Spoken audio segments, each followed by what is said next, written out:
અમદાવાદ શહેરમાં લાંબા વિરામ બાદ મેઘરાજાનું ફરી આગમન થયું છે અને અમદાવાદના પશ્ચિમ વિસ્તારોમાં અત્યારે વરસાદના મધ્યમથી ભારે ઝાપટા જોવા મળી રહ્યા છે. સિઝનનો કુલ 10 થી 10.5 ઇંચ જેટલો વરસાદ અમદાવાદ શહેરમાં નોંધાઈ ચૂક્યો છે.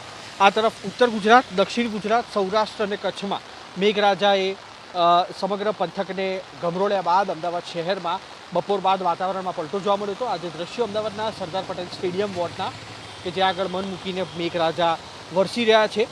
કયા કયા વિસ્તારમાં વરસાદ છે તેની વાત કરીએ તો યુનિવર્સિટી, સરદાર પટેલ સ્ટેડિયમ, દર્પણ 6 રસ્તા, રાણીપ, ઘાટલોડિયા અને નવરંગપુરા, નારણપુરા વિસ્તાર છે ત્યાં આગળ અત્યારે વરસાદના ભારે ઝાપટા જોવા મળ્યા છે.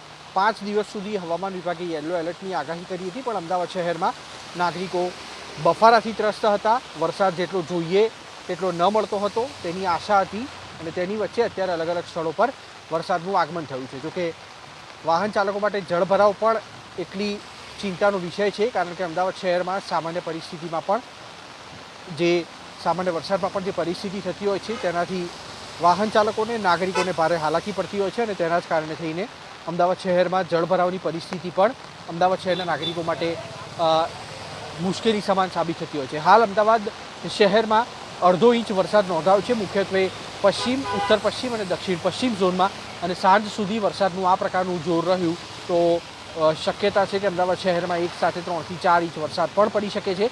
ગઈકાલે જે રીતના બરોડા, આણંદ, આંકલાવ, બોરસદ આસપાસના વિસ્તારો છે જ્યાં આગળ વરસાદે બેટિંગ કરી હતી અને 8 થી 10 ઇંચ જેટલો વરસાદ પડ્યો હતો, તેને જોતાં અમદાવાદ શહેરમાં વરસાદની શક્યતા પ્રબળ હતી અને તેને જોતાં વાતાવરણ પણ પલટાયેલું છે અને હજી પણ કાળા ડિબાંગ વાદળો છે તે અમદાવાદ શહેરમાં જોવા મળી રહ્યા છે, જેને જોતાં સાંજ સુધીમાં અમદાવાદ શહેરમાં વરસાદ યથાવત રહે તે પ્રકારનું અનુમાન કરવામાં આવી રહ્યું છે.